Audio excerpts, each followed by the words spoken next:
Where's the link? Shit.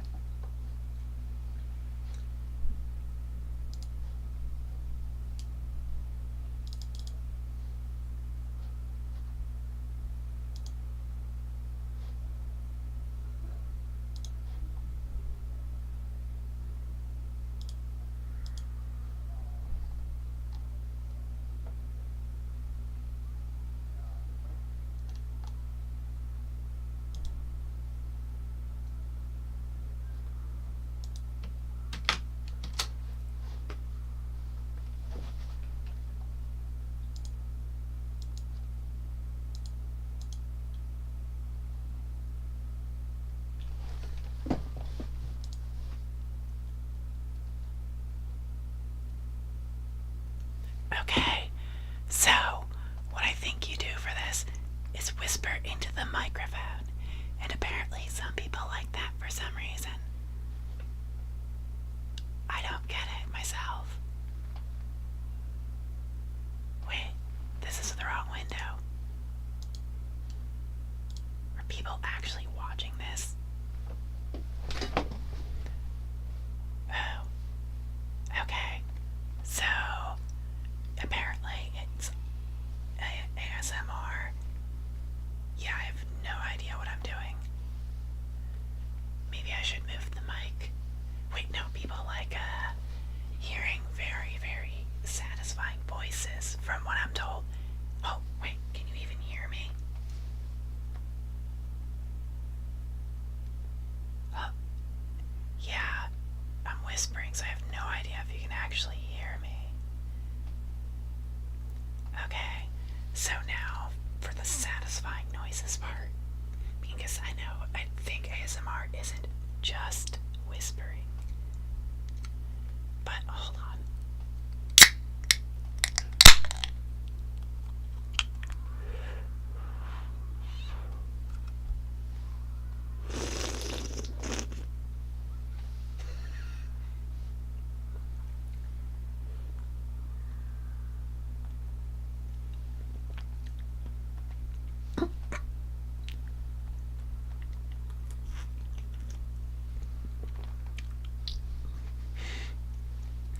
Okay, I should read the can, but I'm not sure if I'll get any bonus for advertising.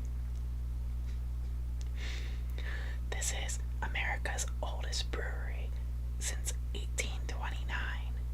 Yingling Traditional Lager. Original Amber Beer. D.G. Yingling and Sons Incorporated. Pottsville, Pennsylvania. 17901. 12 fluid ounces. Government warning. According to the Surgeon General, women should not drink alcoholic beverages during pregnancy because of the risk of birth defects. 2. Consumption of alcoholic beverages impacts your ability to drive a car or operate machinery and may cause health problems. I don't know if they'll pay. Actually, there's probably some stupid rule against advertising beer.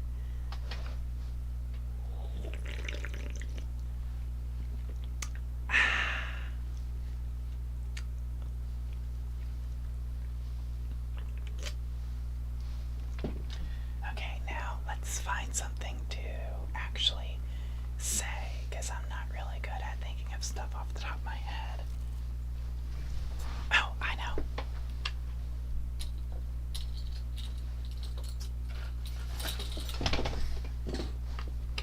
A book. Mein Kampf. Oh wait, no, I probably shouldn't do that one. Okay. Storm of Steel. The classic memoir of World War I combat by Ernst Junger. Forward by Karl Marlantes, author of Matterhorn. Penguin Classics Deluxe Edition. Wait, recite the Navy SEAL. Not a big fan of marine mammals. Actually, wait, no, that doesn't work.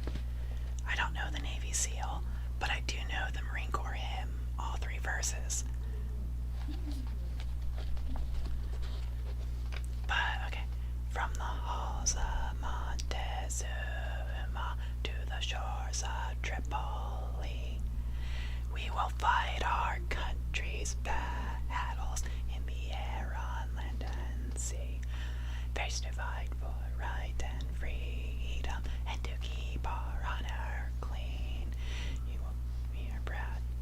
Okay, so let's just switch to Ernst Jünger.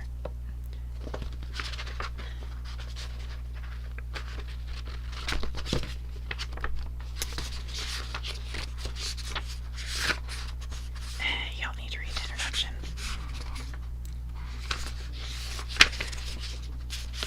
Storm of Steel, dedicated for the fallen. The train stopped at Bazincourt, a small town in Champagne, and we got out. Full of awe and incredulity, we listened to the slow, grinding pulse at the front, a rhythm we were to become mightily familiar with over the years. The white ball of a shrapnel shell melted far off, diffusing the gray December sky. The breath of battle blew across to us, and we shuddered. Did we sense that almost all of us, some sooner, some later, were to be consumed by it, on days when the dark grumbling yonder would crash over our heads like incessant thunder? We had come from lecture halls, school desks, and factory workbenches, and over the brief weeks of training we had grown bonded together into one larger and enthusiastic group. Grown up in an age of security, we shared a yearning for danger, for the experience of the extraordinary. We were enraptured by war. We had set out in a rain of flowers, in a drunken atmosphere of blood and roses. Surely the war had to supply us with what we wanted, the great, the overwhelming, the hallowed experience. We thought of it as manly, as action, a merry dueling party on flowered, blood-bedewed meadows. No finer death in all the world then. Anything to participate, not to have to stay at home. Warm up by platoon, our heated fantasies cooled down on the march through the claggy soil of Champagne. Knapsacks, munition belts, and rifles hung around our necks like lead weights.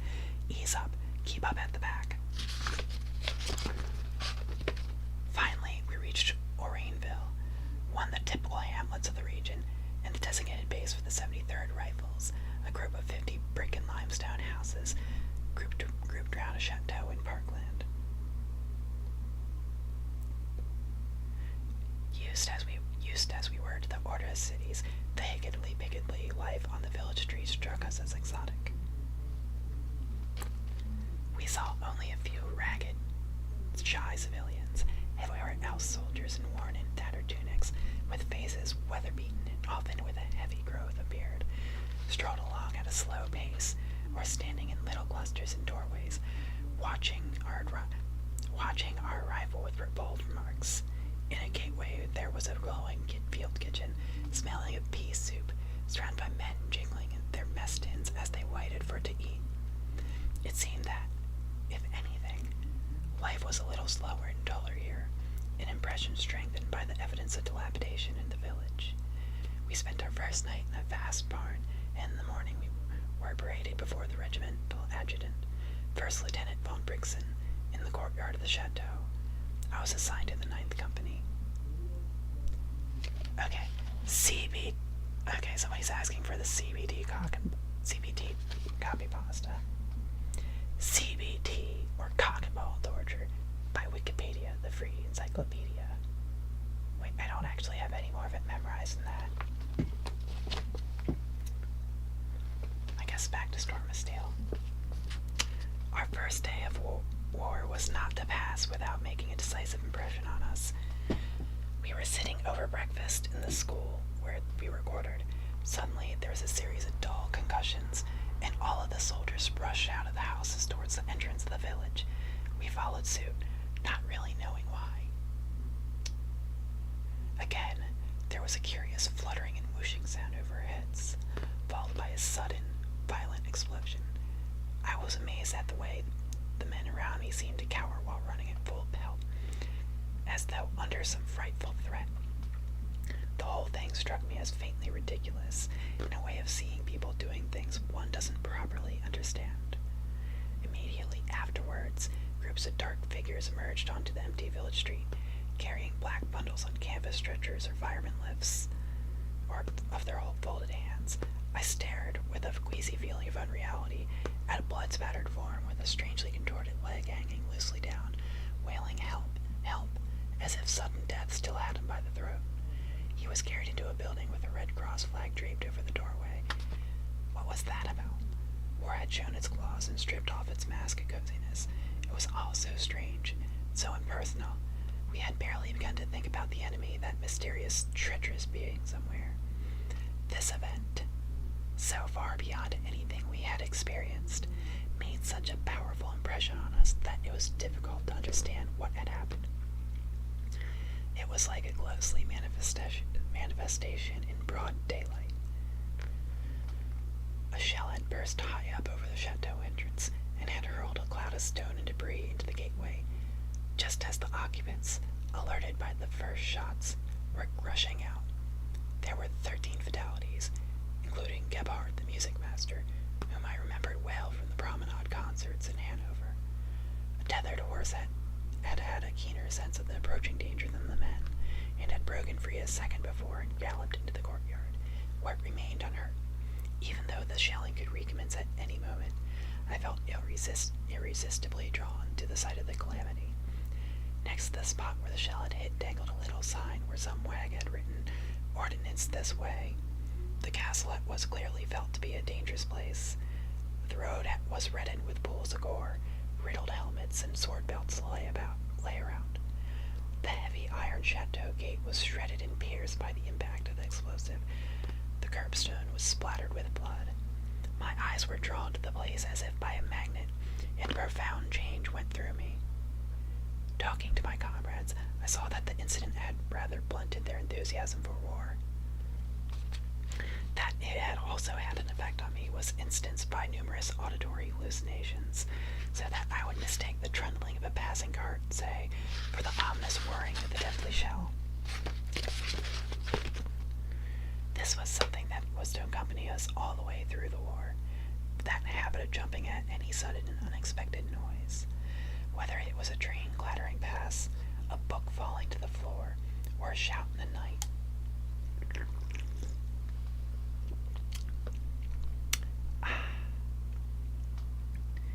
On each occasion, the heart would stop with a sense of moral dread. It bore out the fact that for 4 years we lived in the shadow of death. The experience hit so hard in that dark country beyond consciousness that every time there was a break in the usual, the porter Death would leap to the gates with hand upraised, like the figure above the dial on certain clock towers, who appears at the striking of the hour with scythe and hourglass. The evening of that same day brought the long-awaited moment of our moving, with full back, up the battle stations.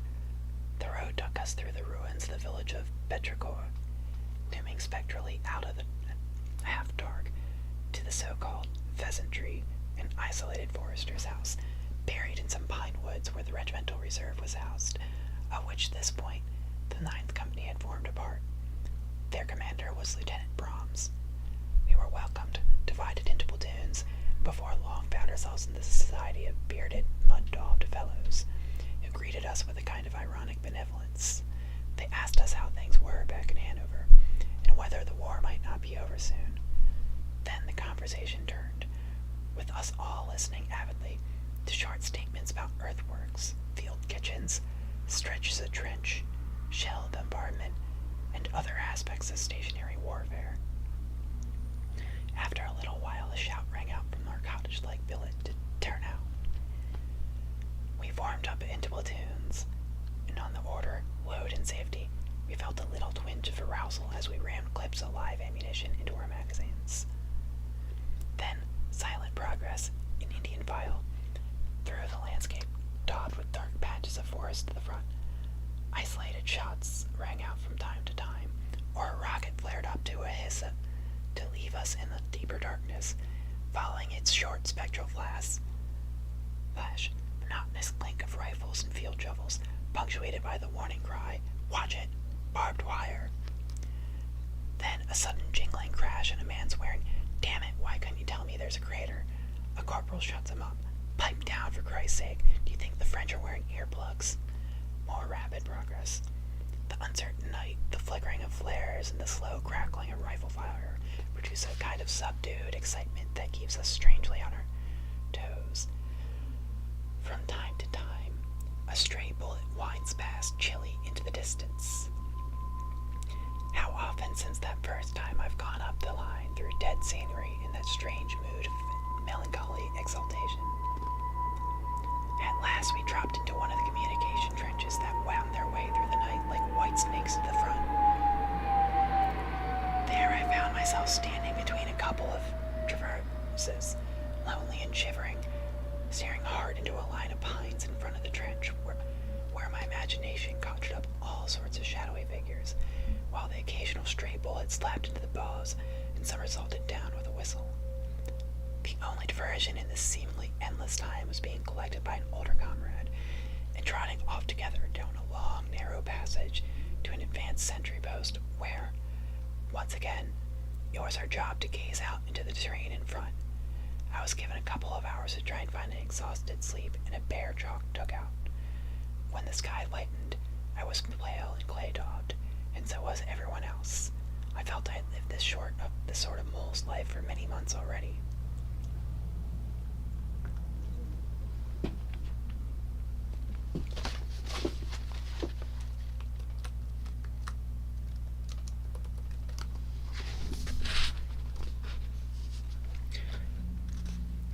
The regiment had taken up a position winding through the chalky champagne soil, facing the village of Bü-ga-leu. On the right, it abutted a tattered area of woodland, the so-called shell wood, and from there it zigzagged across vast sugar beet fields, where we could see the luminous red trousers of dead French attackers dotted about, to the course of a stream, across which communications with the 74th Regiment were kept open by patrols at night. The stream poured over the weir of a destroyed mill, ringed by brooding trees. For months, this water had been leaving the black parchment faces of the dead of a French colonial regiment. An eerie place, especially at night, when the moon cast moving showers through breaks in the clouds, and the sounds of the rushes and the murmuring water were joined by others less easily accounted for. The regiment was taxing, beginning at dusk, for which the entire complement was made to stand to in the trench.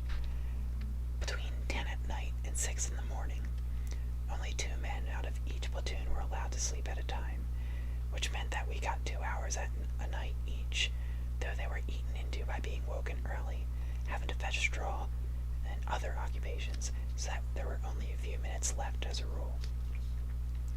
Guard duty was either in the trench or else in one of the numerous forward posts that were connected to the line by long buried saps, a type of insurance that was later given up because of their exposed position.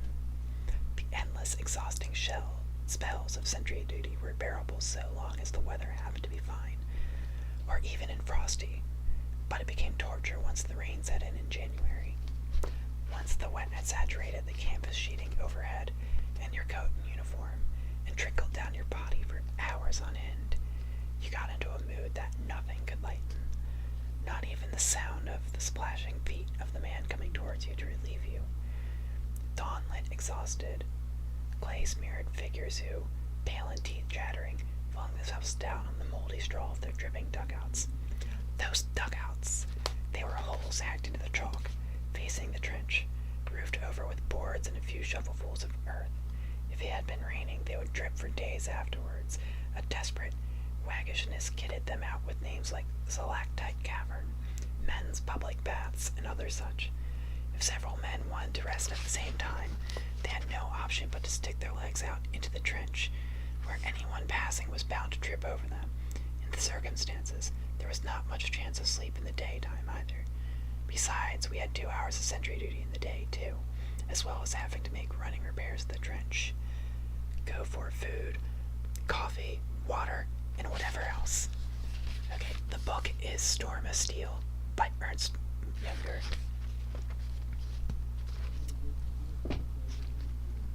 Clearly, this unaccustomed type of existence hit us hard, especially since most of us had only a nodding acquaintance with real work. Furthermore, we were not really received out here with open arms, as we'd expected.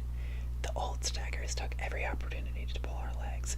Every tedious or unexpected assignment was put the way of us war wantons. That instinct, which had survived the switch from barracks yard to war, and which did nothing to improve our mood, ceased after the first battle we fought in side by side, after which we saw ourselves as old stagers.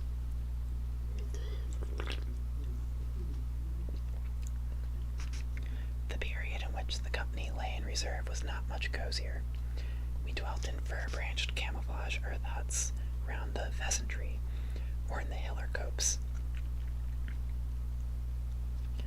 whose dungy floors at least gave off a pleasant fermenting warmth. Sometimes, though, you would wake up lying in several inches of water.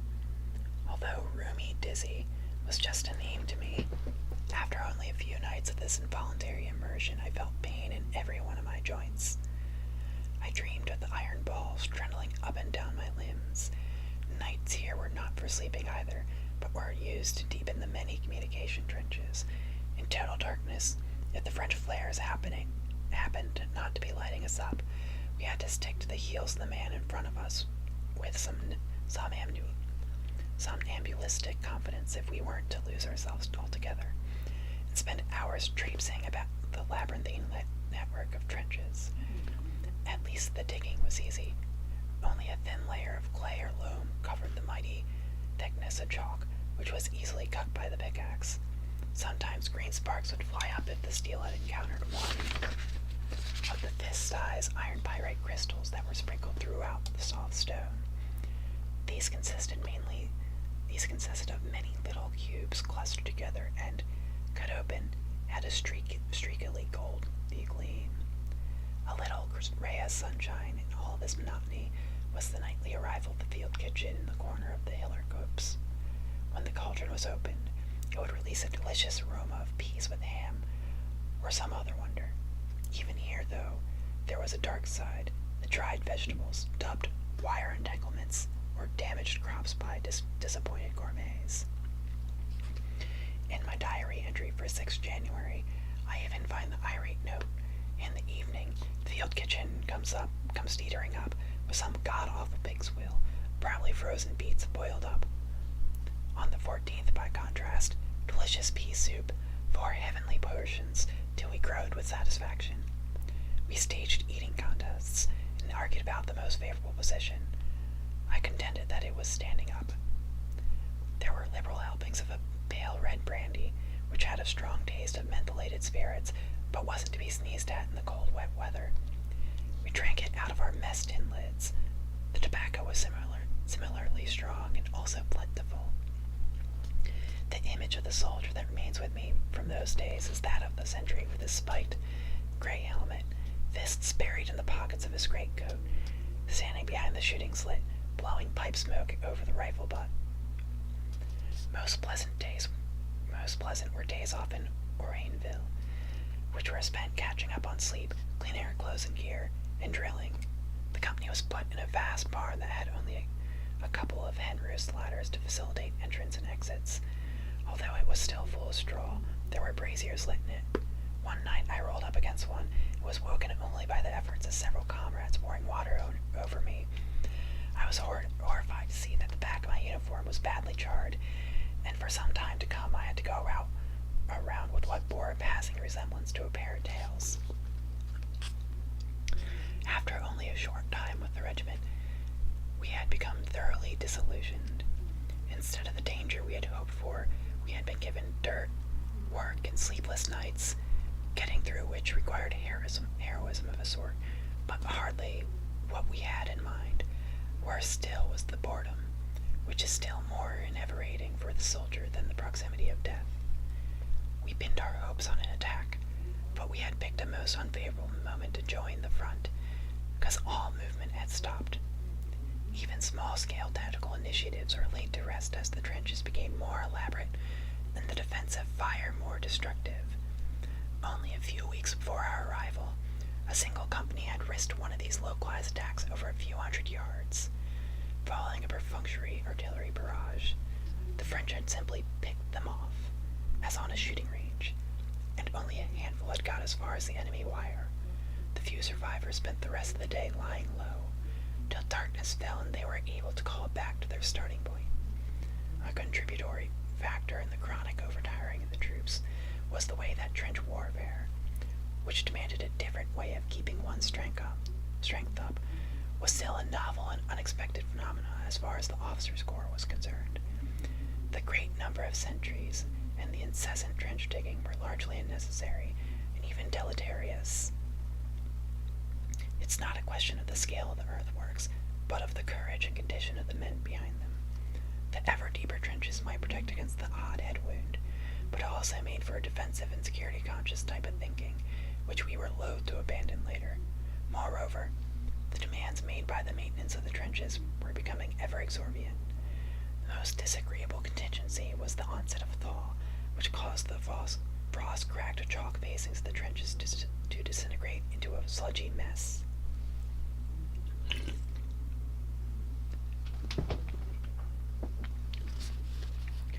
Of course, we heard bullets whistling past our trench, and sometimes we got a few shells from the forts at Riem.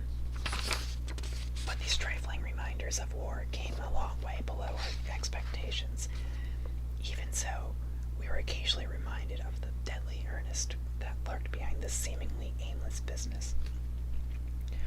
On 8 July, for instance, a shell struck the pheasantry and killed our battalion adjutant, Lieutenant Schmidt.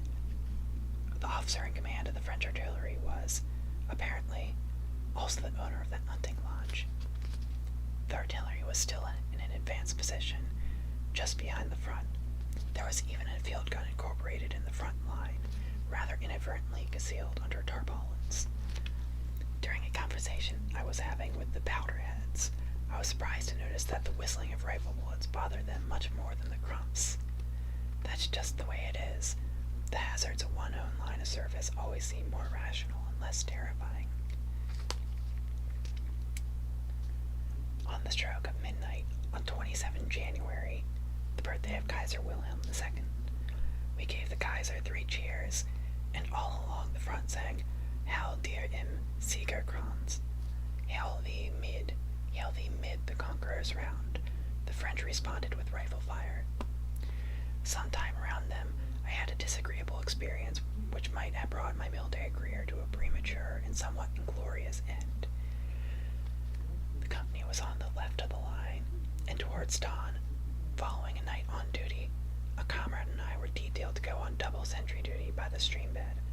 On account of the cold, I had, in breach regulations, wrapped a blanket round my head and was leaning against a tree, having set my rifle down in a bush next to me.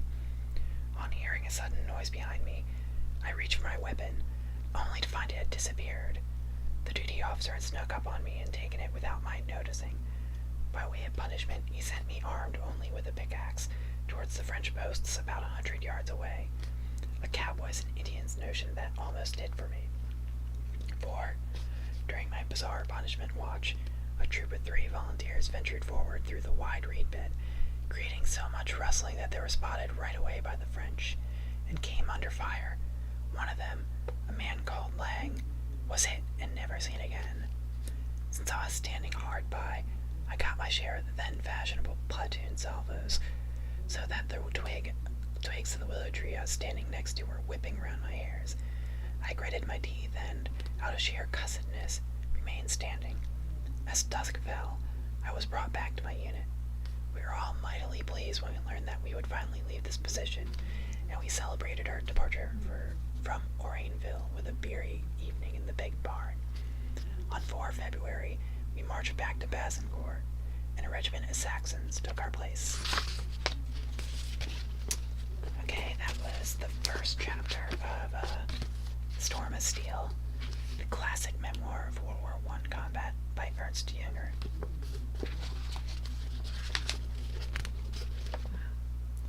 Any other recommendations on what I should do?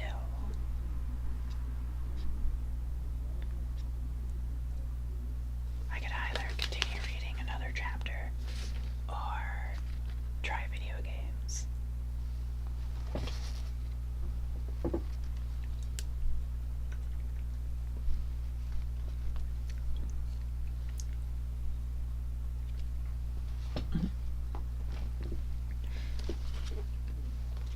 Actually, there's this video game somebody recommended to me.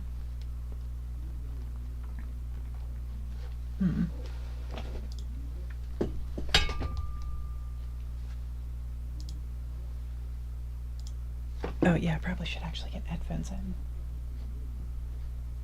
I think I have settings up here somewhere.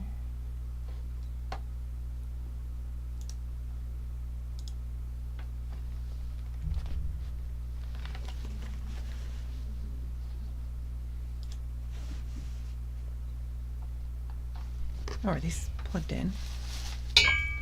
No, they're not. Hold on, I'll be right back.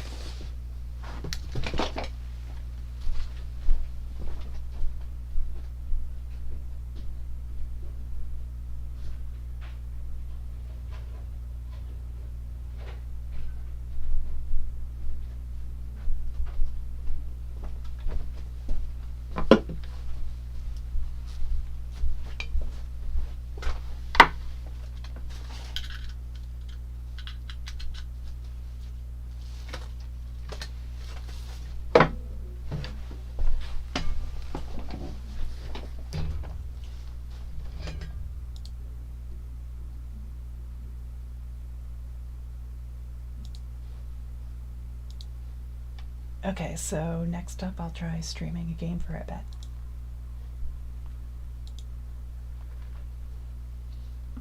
Wow, this is an old game.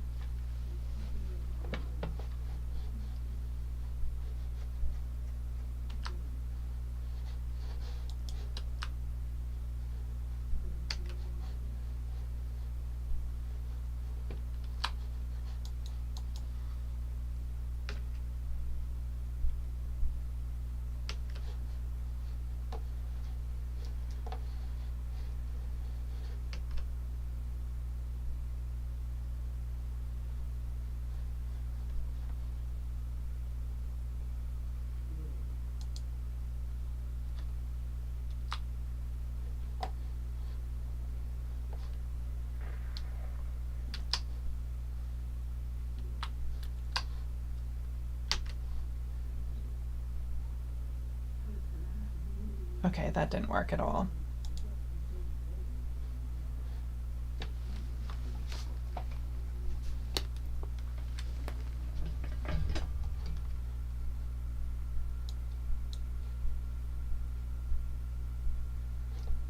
And let's see how this works.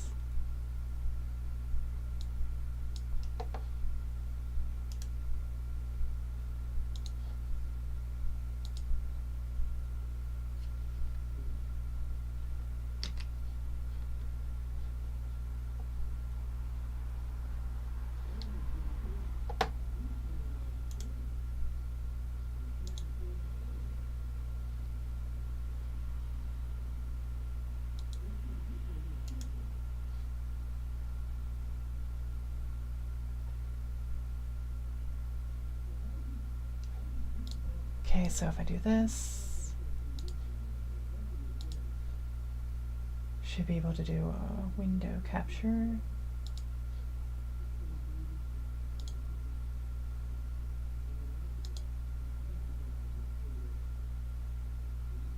Okay, yeah, I have no idea how to get this to work.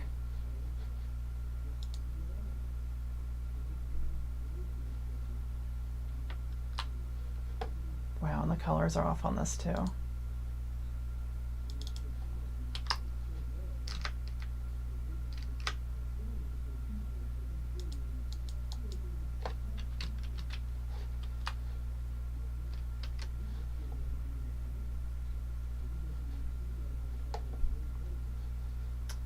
Well, I guess the theme of this is a VTuber isn't familiar with technology. So totally living up to that. Would probably be better off doing more, like, book readings, maybe. Especially history books, that seems like it fit the theme of this.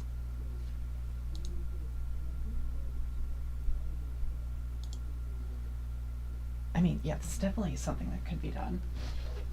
I mean, World War I is definitely an underappreciated topic.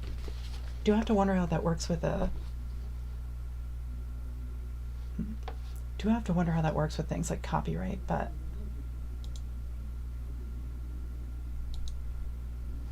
crap, the computer is acting up.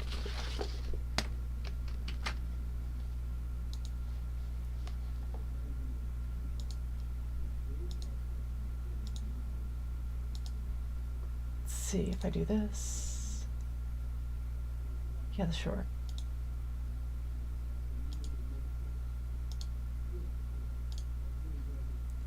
Okay, so I guess returning to reading Storm of Steel is an option. You can try the non-ASMR version of it. In Bazencourt, a dull little town in Champagne, the company was quartered in the school, which, as a result of our exceptional tidiness, soon came to resemble a peacetime barracks. There was an orderly sergeant who woke everyone punctually, barracks duty, and roll call every evening, held by the corporal. In the morning, the companies moved out for a couple hours brisk drill and exercise on the barren fields outside town. I was taken out of this environment after a few days. My regiment was sending me on a training course to Réconférence. Réconférence was a remote little village, nestling in pretty chalk hills, to where all the regiments of the division dispatched a few of their young men to receive a thorough schooling in military matters from a staff of hand-picked officers and NCOs. We of the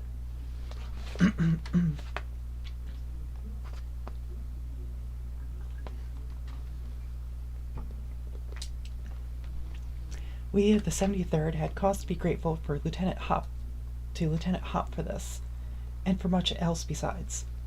Life in this secluded hamlet was a strange mixture of barracks drill and academic leisure, attributable to the fact that the bulk of the participants had, until a few months ago, been attending various lecture halls and faculties all over Germany. By day, the young people were honed into soldiers by all the rules of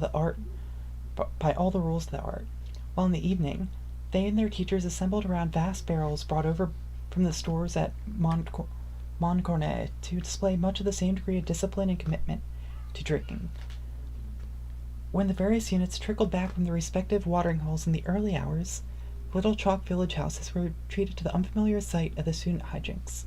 The course director, a captain, had the pedagogical habit of expecting redoubled efforts in class the following... Okay, yeah.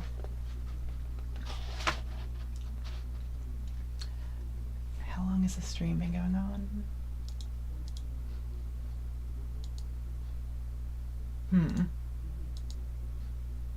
Oh, like 40 minutes. Yeah, kind of. No wonder my throat's dry. Been drinking, just reading nonstop, drinking beer for a while.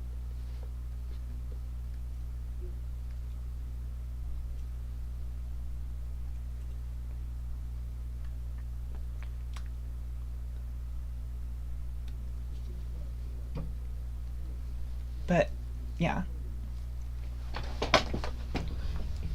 And also time to shitpost on Discord.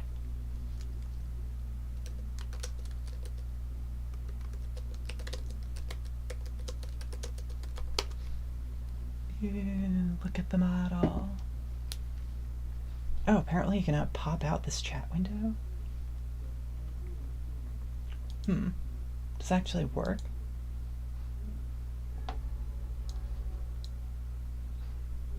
Seems to be working.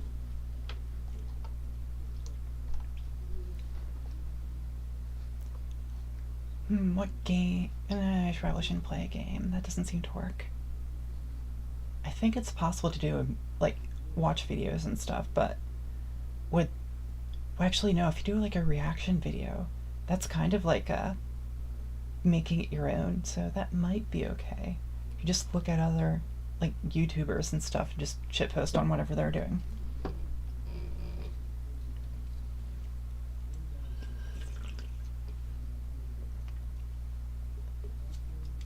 Yeah, I guess I did title this an ASMR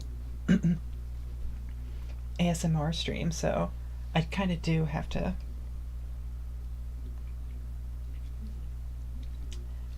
add in those AMSR noises. Sipping beer loudly does count as ASMR, right? I think it does. Maybe.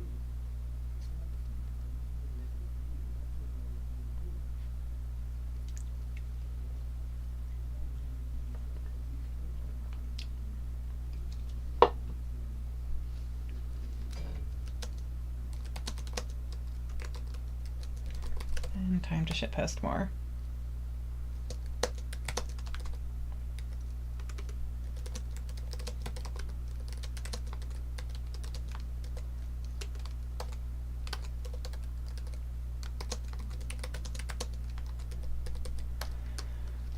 I guess technically still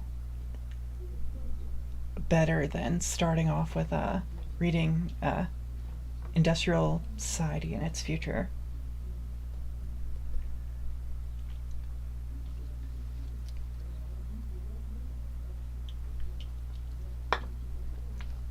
See, the only game I have that's really easily accessible is Toho, and nobody wants to see that. Maybe if there was like a good World War I game, since I already started with Storm of Steel. Do I? Okay, it shows me as having Stalker, but do I actually have those downloaded?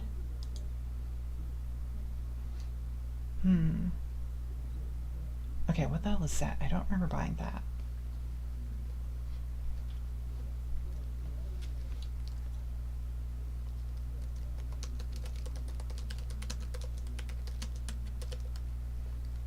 Okay, time. I guess it's time to shitpost in different Discord servers, because that's what I do.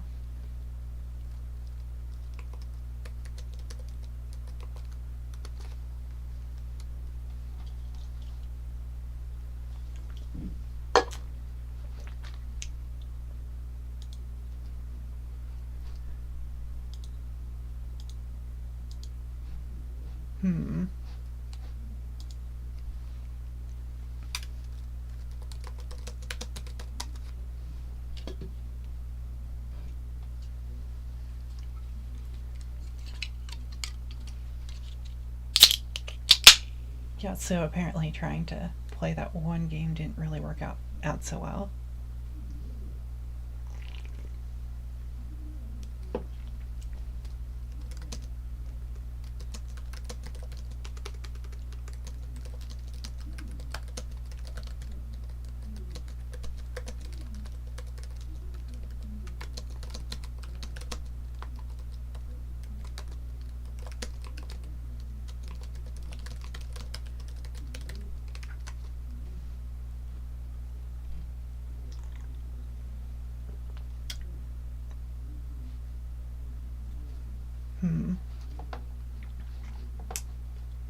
So, what other books could I possibly do? I mean, I have multiple World War I books and World War II history books. Okay, somebody's actually asking for a link to this dumpster fire. Okay. Maybe I should go back to doing the ASMR stuff.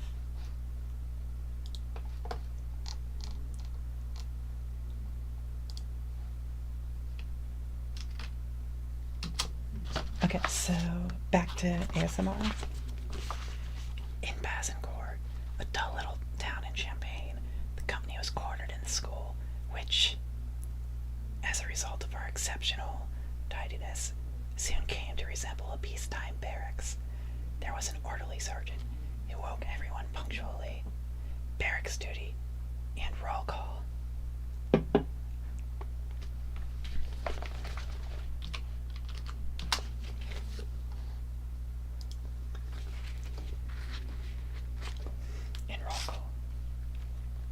Every evening, held by the corporal, in the morning, the company is moved out for a couple of hours brisk drill and exercise on the barren fields outside town. I was taken out of this environment after a few days. My regiment was sending me on a training course to Red-Confrance.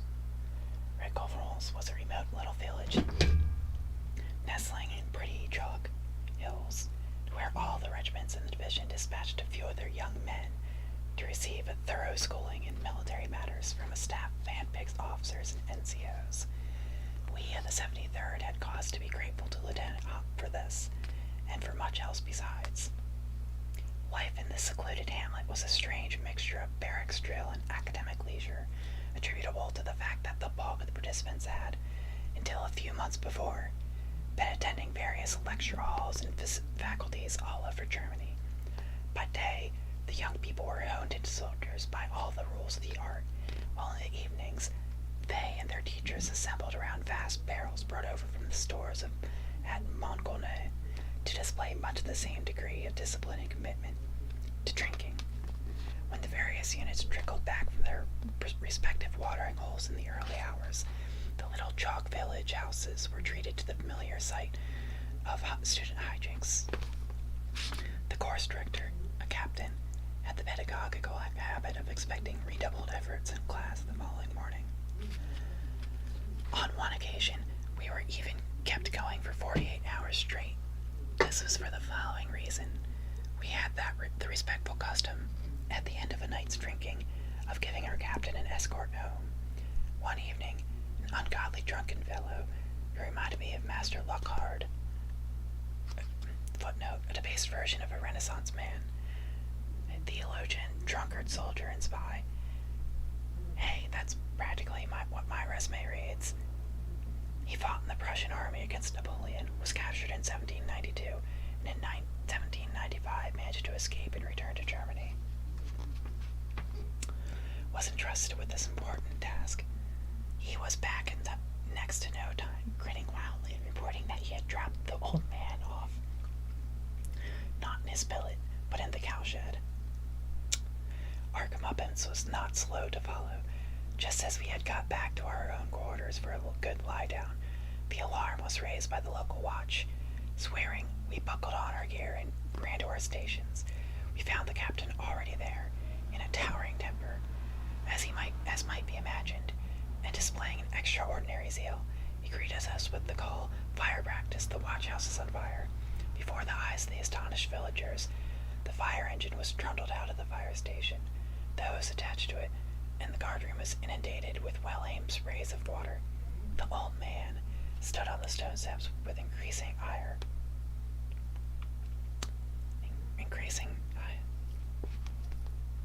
Okay, looking at... Oh, Maps is here.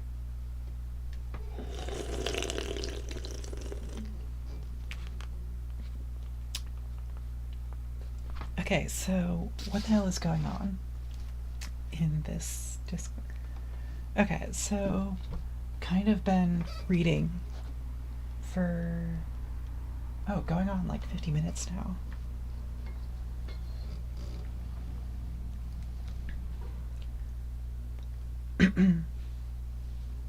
Okay, so I might try video game. Actually, no, I probably won't do video games. Oh, that better be a white monster you're sipping. You must have missed the beginning of the stream. This is actually Yingling. That's what I start off with before switching to Ernst Jünger. Because, I mean, yeah, how can you not like Yingling? I mean, it's the perfect drink for after a long day of slaying younglings.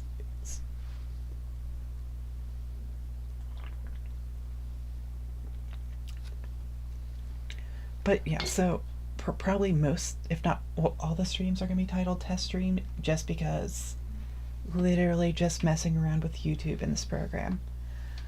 But it's kind of cool, like you can sort of see the avatar move about, although there's a bit of lag time. But should be, oh, it's not working completely well because my eyebrows are in the way. Right, no, my bangs are in the way.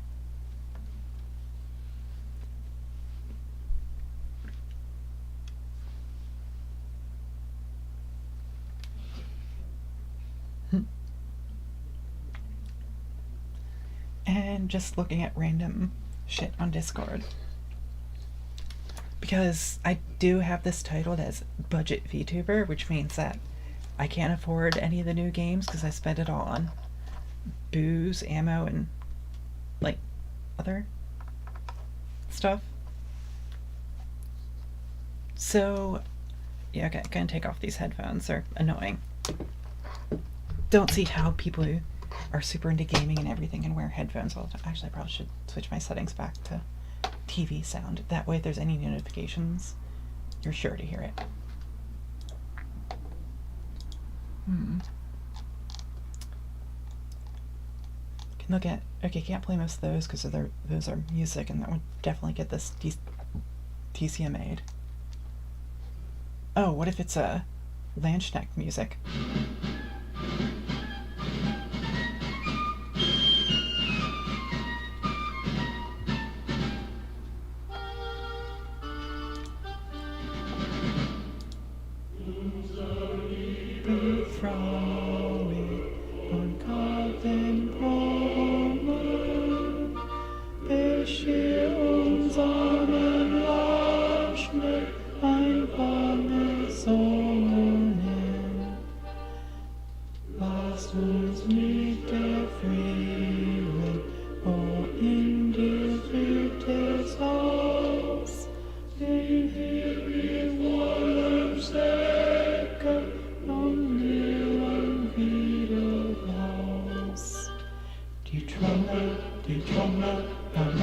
run, run,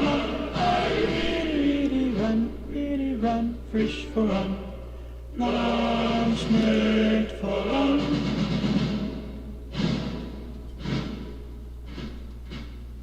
Im Strom durchläuft Parade, die sie den Fahnen wehen. James heißt auf Glück und Gnade, in Felsbasierung blühen. Das Korn reift auf den Feldern, drin schnappt der Heft den Strom.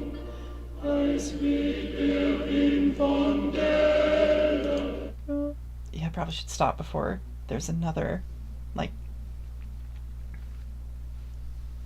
yeah, before somebody says, no, that land, I own the rights to that Landsnack song. Oh, I wonder if they have a Friedrichus Rex, Friedrichus Rex Grenadier Marsh.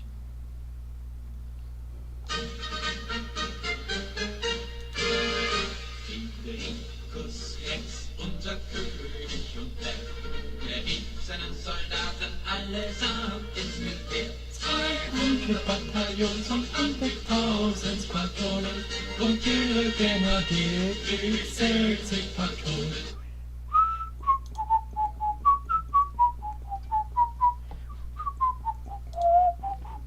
Honestly, really kind of want to get put together like a Landsnack, like, impression at some point. Although I definitely don't have the beard to pull off the look completely, but you can get fake ones.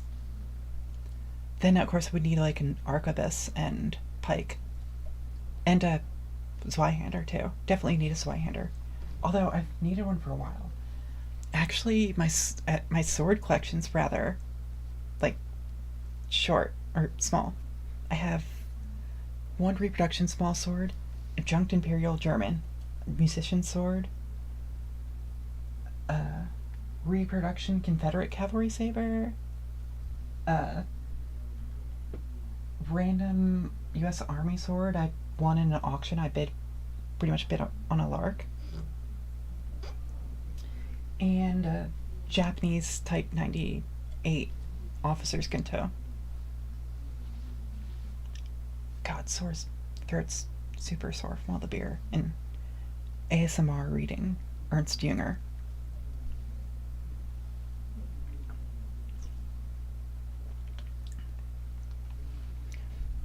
So, does anybody else have any history topics they like talking about?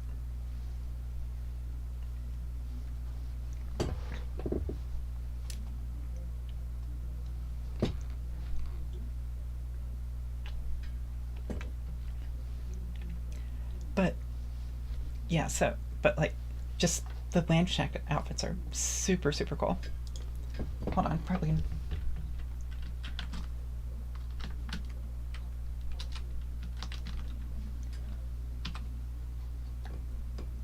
I mean, just in general, that period of history had like super interesting like military uniforms and outfits. Okay, I'll find a historical one to.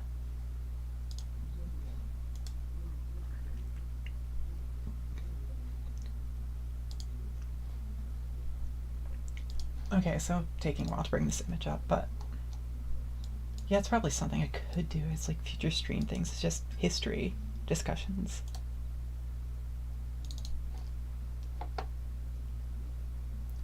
Actually, there's a way to do this more directly.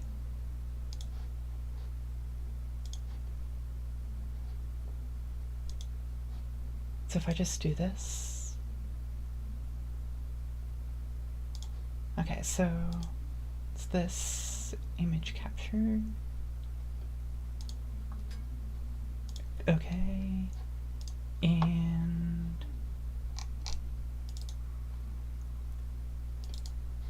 yeah. Okay, so just look at those outfits. I mean, that's a lot of work, especially like all the different. Hold on, there's a way to change this. Yeah, that's a lot of work. Like, would be a lot of work to sew, especially all like the slashes on the sleeves. But just that would be super cool. And of course, what they would do for the slashes is they'd be wearing garments underneath this too. So they'd be wearing all these different brightly colored. Actually, that's originally how it came about. Was they captured a town, it had like all these luxurious textiles, and of course, like slashing was already a really popular way of decorating clothing because they used a lot tighter weave fabric back then. So they captured a town that specialized in textiles. So they had all these textiles stuffed into their sleeves and everything. Back then, like, a lot of clothing was made in segments. So like the sleeves would be like a separate like piece from the body of the garment oftentimes. But so they would stuff the different fabrics into there and they'd pull it out through the slashes, which just made things so much more brighter, but also ended up later on served as like identification for different Landsknecht units. God, throat's definitely super sore.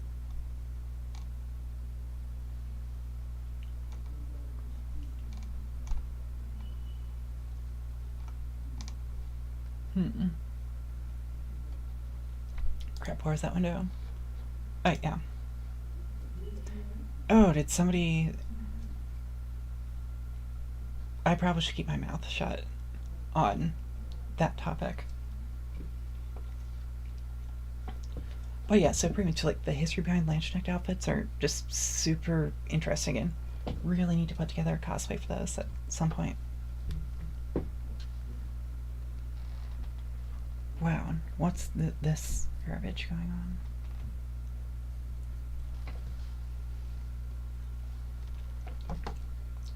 I mean, plus just like military tactics at the time were super interesting.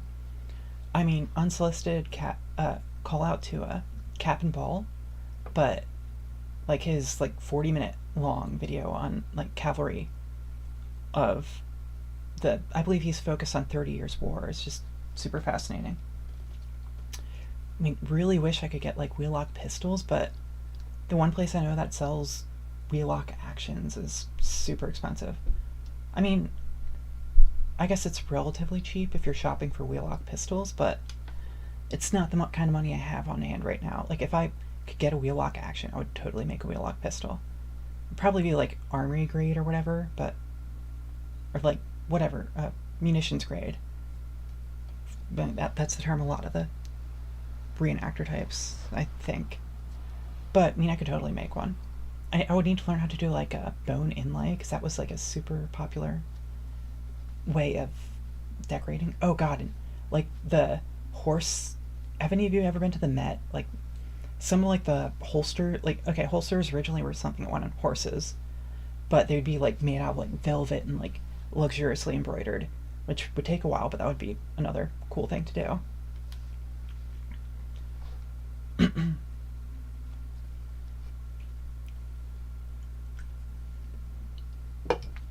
Okay, maybe one reason that my throat keeps getting sore is the fact that I'm drinking beer instead of water. Though I could switch to brandy. But that means going all the way to the kitchen and getting a brandy snifter.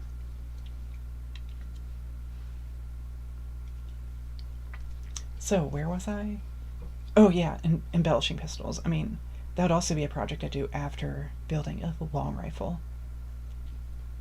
Which, of course, would involve a lot of engraving and carving. Plus, you know, definitely want to make sure I get like the right kit. Would probably shoot for a Taneytown, like a Taneytown school rather than like the Lancaster school. Seems like one of the most popular ones you see around here, or Bucks County. Like just that's like another like super autistic but super interesting area of like firearms history. Just like long rifles. Like, it's pretty much like the most like uniquely American form of Baroque artwork, because like a lot of those rifles they are artwork, and they well, actually no, it's Rococo. Sorry. Well, yeah, no, the long rifle definitely came into its own in the Rococo period. So less Bach, Vivaldi, more Marie Antoinette. I mean, kind of paraphrasing different other art historians, but okay, yeah, definitely paraphrasing the documentary that, however the hell you pronounce his name, it's Polish, definitely worth checking out, where Baroque pretty much means, like, like a misshapen pearl, like Baroque, while Rococo is shell work. So pretty much like the whole. Yeah, the example he used to illustrate us. I'm pretty sure my fashion history professor just even showed us this clip where he's showing off a misshapen pearl, then he just grabs a chunk of seafloor and slams it down. It's like a Rococo because it's like literally everything in the kitchen sink thrown into that, which when you apply it to colonial gunsmithing just means like these guns are like elaborately engraved, have like all the like silver inlays, like hunter's compass or hunter's, I forget the name of it. I'm not an expert. Just set to the stock and everything, just all this fancy scroll work and carving. Well, shell work, because Rococo. So it's literally a form of Rococo artwork, but from made in like some guy's blacksmithing forge. So just like making one of those would be super cool, just to have it say like I made that thing from scratch.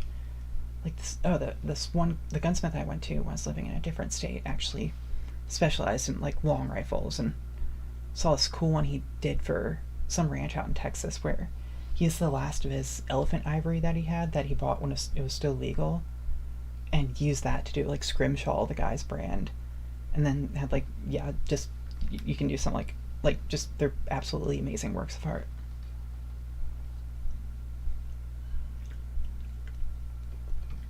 Okay, so who wants to hear me desk pop? Okay, so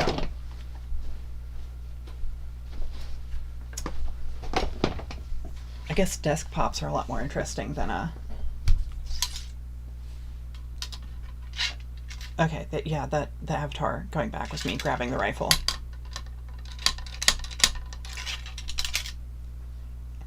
Anybody else excited for this?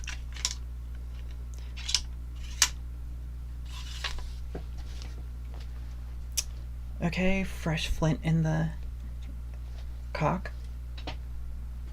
Just reminded of the British muzzleloaders discussing cocks. Oh, it's already at a. God, that's definitely something to be taken out of context. I mean, shooting another rifle, well, a rifle I made. Well, already at full cock. Frizzen, set down over the pan, and pull the set trigger and the actual trigger. This is ASMR in its own way, and sparks on my microphone. You didn't think I was actually going to load it. Actually, I do have the powder horn hanging on my bookshelf. But no, that would mean, well, actually, no, my neighbors definitely wouldn't like that.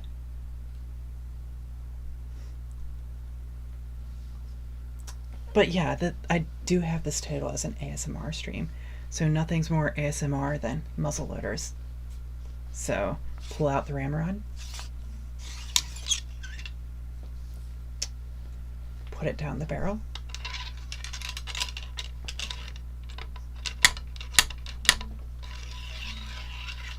out of the barrel, back into the thimbles, half cock,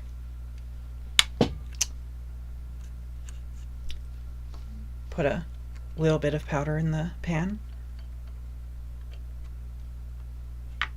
put the pan cover down, full cock, rear trigger,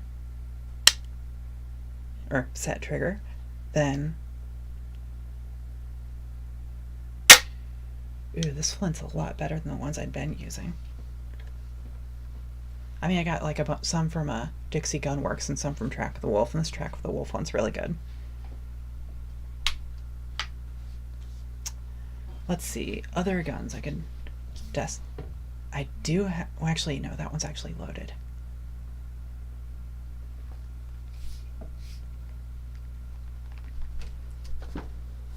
Shit, where do I? Okay, rifle goes back here with the Yukari figure.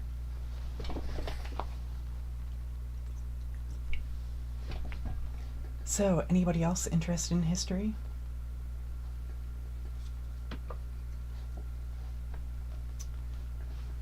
I mean, I guess this stream is pretty much just autistic history ranting.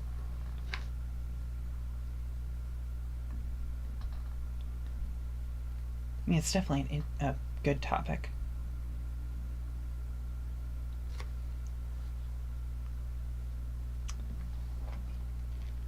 Oh, wait, I'm gonna need more brandy. Well, I'm good. Actually, I'll just switch to brandy. That seems healthier, I think. Is it? I don't know.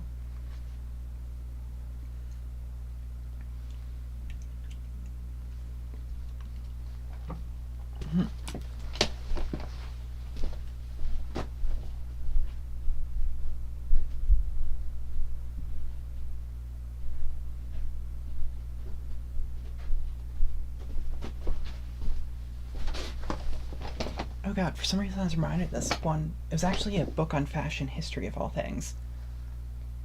Oh, yeah, it definitely does stupid things when you move away from the camera for a bit. Yep. Okay, there, it's back.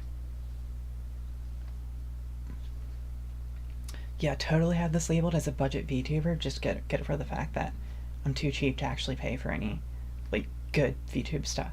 Oh no, look, you can still see the watermark, which, for this, because I don't feel like paying for the paid version, which removes the watermark. Which I guess is okay, because this just means that it's free advertising for VTube Studio. But yeah, so apparently the person who invented cargo pants, part of their motivation was to get soldiers to stop sticking their hands in their pockets. So yes, the asshole who made the no hands in your pockets rule apparently invented cargo pants for that reason. I mean, shit. Okay, yeah, I've been drinking, so a little bit fuzzy on details. Remember, he was actually like one of the major like founding figures for like special forces in the U.S. too. So kind of weird, because normally you think of them as a bit less like having a stick up their ass.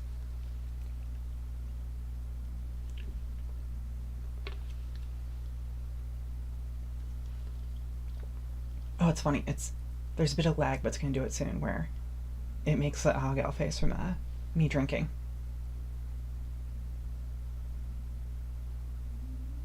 Yeah, you can see 2 sips.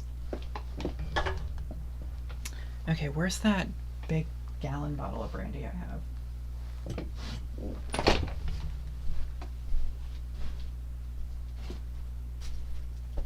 You can tell I'm the epitome of professionalism. Okay, there it is. And now I'm remembering that, well, okay, this one MASH episode with one of the later ones where it's a Winchester and instead of Major Burns. Yeah, that. I mean, a lot of people seem to like the earlier episodes better, but the later ones with Winchester and BJ instead of Trapper are actually pretty great. I mean, it tends to be a bit more subtle, while I guess the first couple seasons were more slapstick. I mean, I know the last episode definitely wasn't popular, because it got really... Well, that show got dark a lot of times, but the last episode was super dark. But, well, there was this one where he's trying to save a patient, and he needs to distract a guard. I think it's when, God, what's his name? The CIA guy was there. But he needs to distract a guard, but they get Winchester to help, because Winchester, unlike Burns, is actually like a good doctor, but he's also like super pretentious, stuck up like Yankee. But he had just gotten some brandy and everything, so he's sort of I might be getting mixed up, maybe somebody else, but so he has a he had made this whole big deal about how you're supposed to savor brandy, and you don't drink it down, but you hold the glass in your palm, and your palm warms up the brandy, letting the bouquet, like, caress your nose. So, of course, they're trying to distract the guard, so he goes and pours in some brandy, and it's just walking through that, and it's like, yeah, no, warm it in your palm, and let the bouquet of the brandy just, like, do this rain, yeah, super, yeah, definitely a fun show. I'll face soon. Yep. Although Brandy is pretty good, so can't blame my avatar for showing that. Any history discussion topics? And well, somebody did mention the rape of Nan King, but that's actually I actually don't know about much about about before the U.S. Marine Corps got involved. I mean, afterwards, I mean, sure as hell to beat in like, oh, here's what the Marine Corps did here, here, and here, but I don't know, for some reason I can't. Okay, yeah, I've been drinking and thinking about like 17th century warfare, so kind of a 180. So still thinking about caracals and wheel lock pistols and like pikes and arquebuses, which actually also reminds me of a history of fashion paper.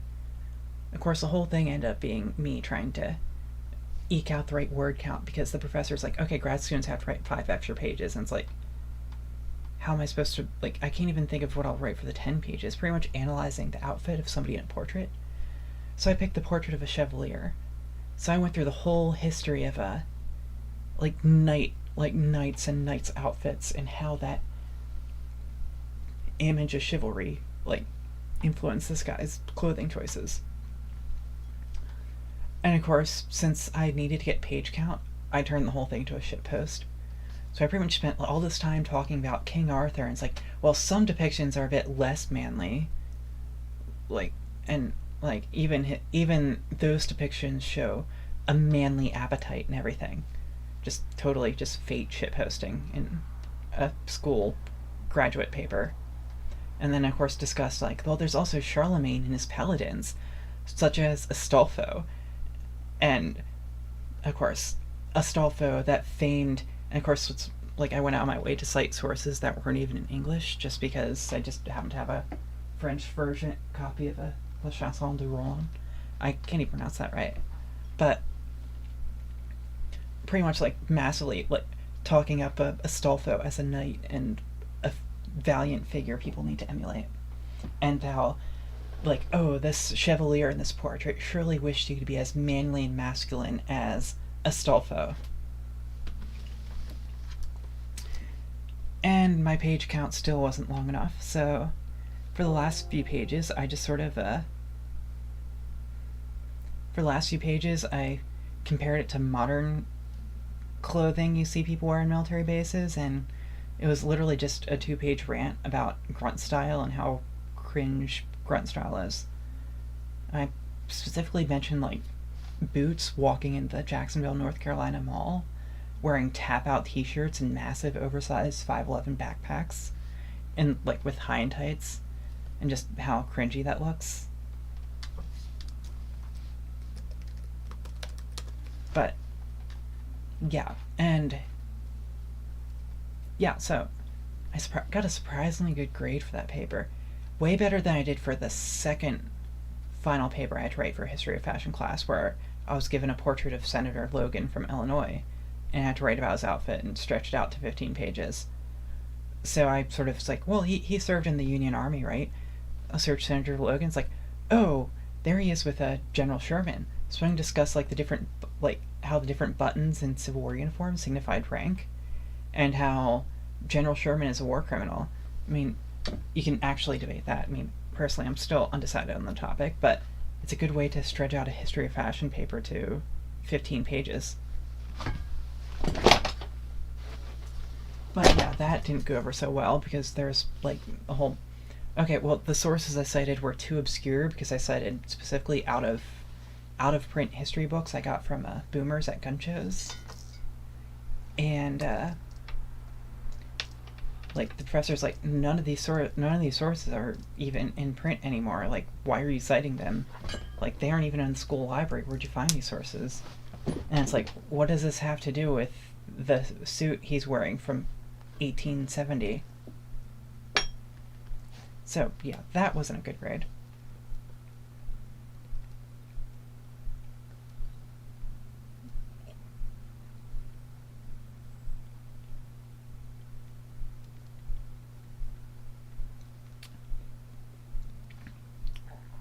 Oh, other stream stuff to do in the future. I don't know, I get the feeling karaoke wouldn't go over so well. I mean, I would just pick songs in German that I can't actually sing because I suck at singing. Or I would pick, well, other songs I can't sing. But maybe I could go with a history theme. Like, maybe do, like, Q&As where I just, half the time I say, I don't actually know that. I mean, could always just, like, settle, like, just sort of, like, on the sly on a different computer, just Google, like, Rape of Nanking.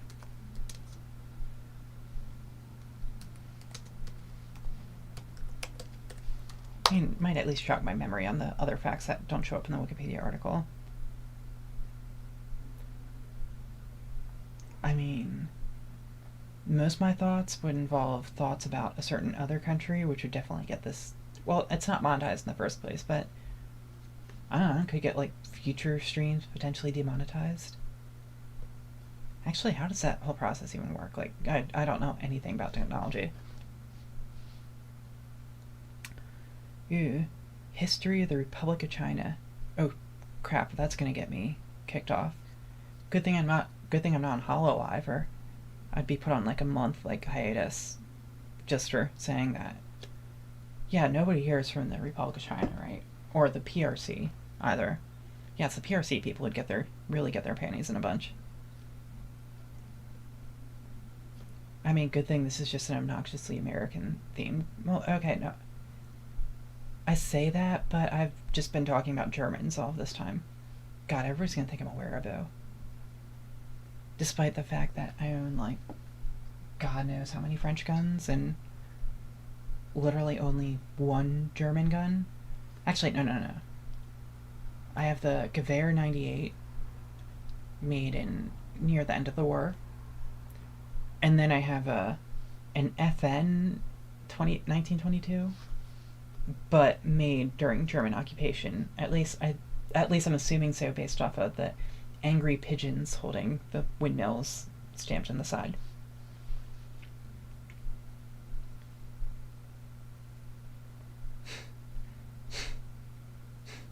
But, sorry, I just happened to look down at that article talking about a war crime denial.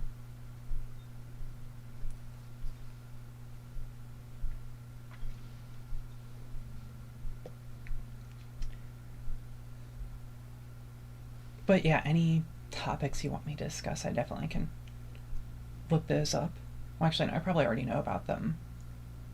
I mean, okay, I knew about the Raven King, but not enough to do a whole discussion. Plus, I mean, that might be too spicy. Would it be? Oh god, imagine if you brought that up to a did a Hololive super chat with that topic. That would be spicy. Atropa Everwood VTuber. War crime and war crime denials. Oh god. What was the name of that siege? It was during the 30 Years' War, or was it during... Yeah, that's definitely an interesting period of history, but mainly just want to put together... Mainly just makes me want to put together a Landsknecht outfit. Like, just the way history evolved from, like, lances to, like... Well, actually, I mean, you still see sort of remnants of, back when things were focused around knights. I mean, was skimming over articles talking about how, like, talking about the feudal system and, like, how, like, different, like, lords provided to put together, like, a unit of 10 knights, and it's like, well, you could sort of subcontract that out and have this guy in charge of, like, 5 knights or so. Yeah, might be casting too wide of a net with areas of, like, of claiming to know enough to actually talk about it, yeah. Definitely fall under amateur for pretty much everything. Amateur, if not, like, the low end of Dunning-Kruger effect.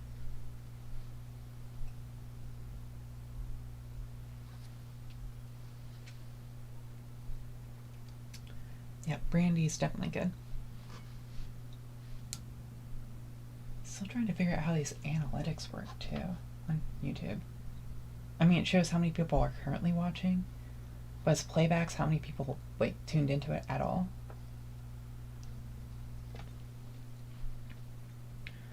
god, definitely also need to... Oh, I still have Lange necks up.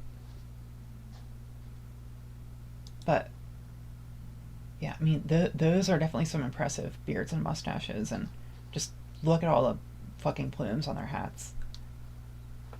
And just all that, like, bright wool. And, of course, you can see the Zweihanders and halberds. Actually, I don't see any of them carrying arquebuses. This must be pretty early on. And that attempt at drawing a dog. Okay, does my mouse show up on the stream? It might have actually had the window up and I'm looking through it.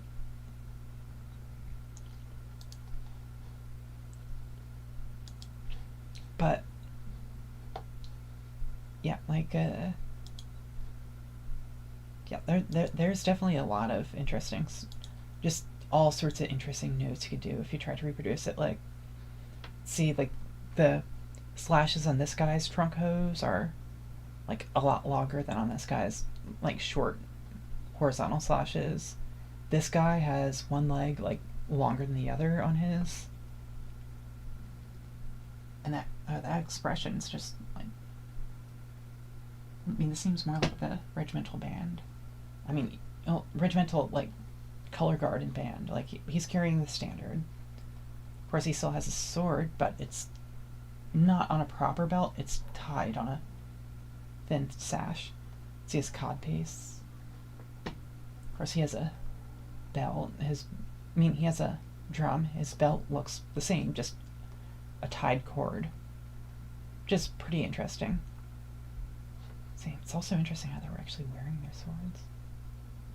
And of course, these two have like the more of like what you think of when you think like Lange-necked hat. Of course, he's wearing a much longer carrying a much longer sword over his shoulder. He's playing a flute. Actually, what's that thing? But yeah, just that dog, just that poorly drawn dog is just hilarious.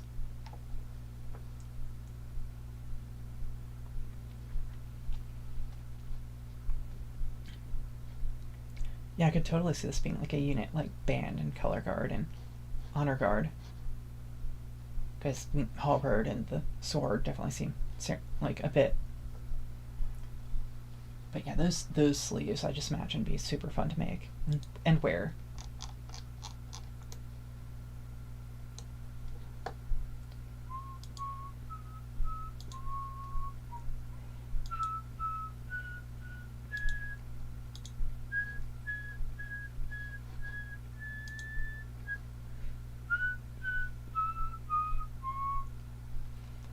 Okay, well, I've been on for almost an hour and a half now. It's probably, yeah, probably can, like, sign off now, but yeah, I probably should actually think of, like, topics for this besides just impulsively saying, like, I'm gonna try an ASMR stream and reading from Ernst Jünger for 40 minutes. Well, okay, I took a break in the middle, so, but overall it's like 40 minutes or so. Well, probably gonna sign off now. If you like it, then there's no speaking for taste, but yeah, good for you. Bye.